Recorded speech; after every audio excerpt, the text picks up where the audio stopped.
Yes, George, and the firefighter.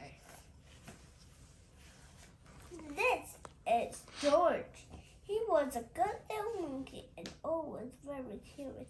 Today, George and his friend, the man with the yellow hat, joined Mr. Gray and her class on their field to the fire station.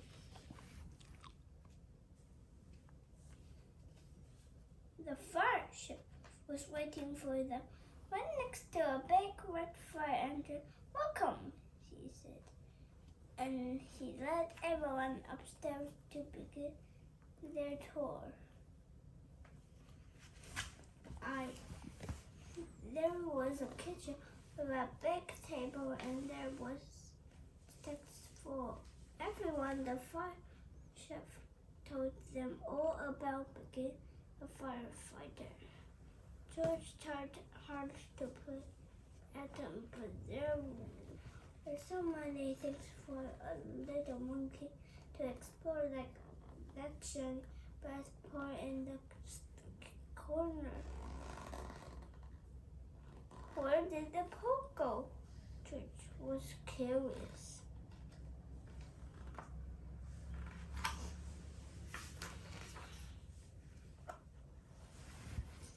Why, it went back downstairs.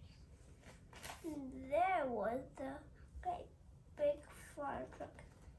There was a map of the city, and there was a whole wall full of coats and hats and big black coat bra and big black boots. George had an idea, but he stepped into a pair of boots. Next, he picked out a helmet, and finally George put on a jacket. He was a firefighter, so they bring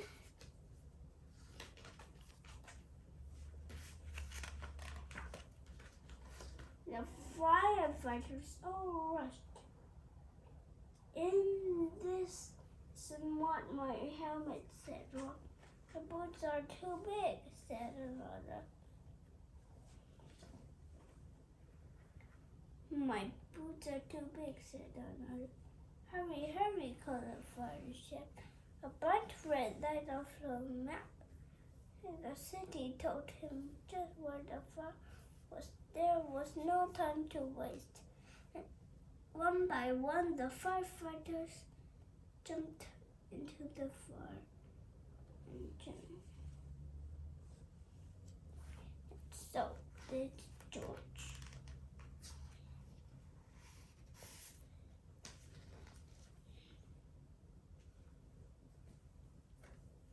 The fire engine with all the firefighters spent out of the fire station, and so did George.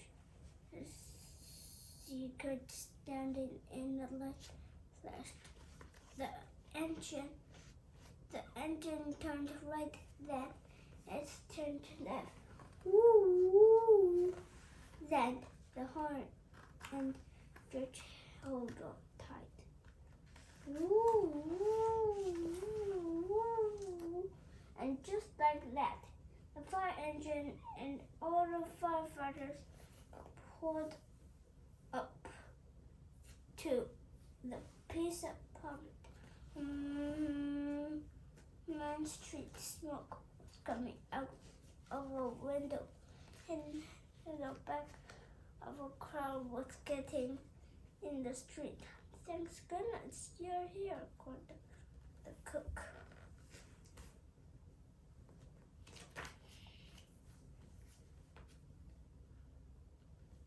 One of the firefighters saw George trying to help.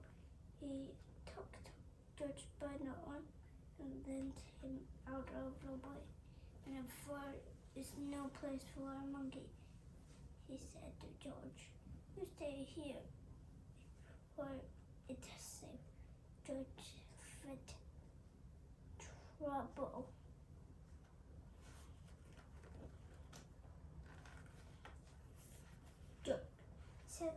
on the bench and took around next to him. On the ground was a bucket full of balls.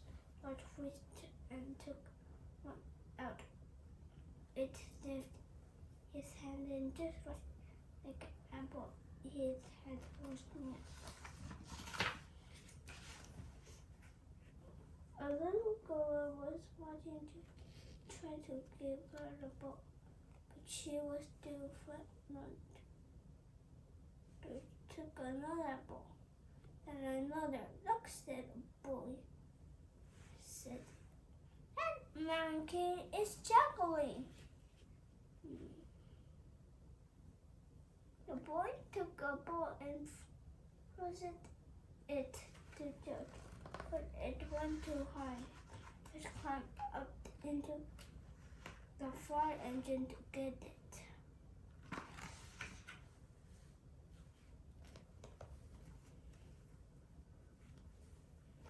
Now, George had 4 balls to juggle. He threw the balls higher and higher. He juggled with his hands and doubled with his head. He can do all kinds of tricks. The boy threw another ball to juggle. The fireball back to the boy. The little girl reached down and picked up a ball too. Soon all the children were throwing and catching back and forth.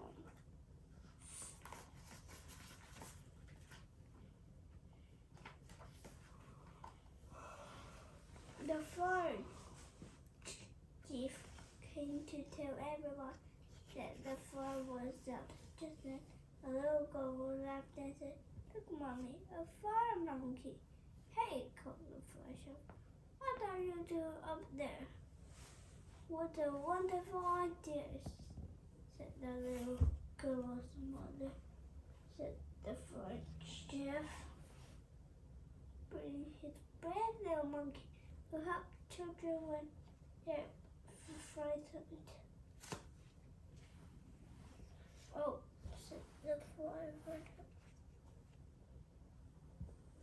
"Oh," the chef said. "Well, either thanks."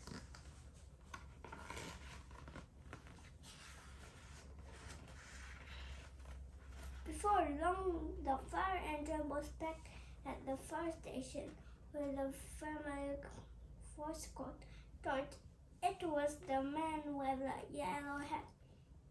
"This little monkey had a great adventure," said one of the firefighters. "Is everyone all right?" asked Mr. Gray. "Yes, it was just a small fire," said the fire chief.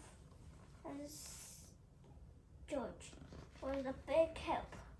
Now, the field trip was coming to an end, but there was no more treat in the store. All the children got to take a ride around the neighborhood on the shiny red fire engine, and they each got their very own fire helmet, even George. And it was just great skies for a brave little monkey. The end. One like this video, please subscribe and thumbs up. But thanks for watching the video. I chocolate.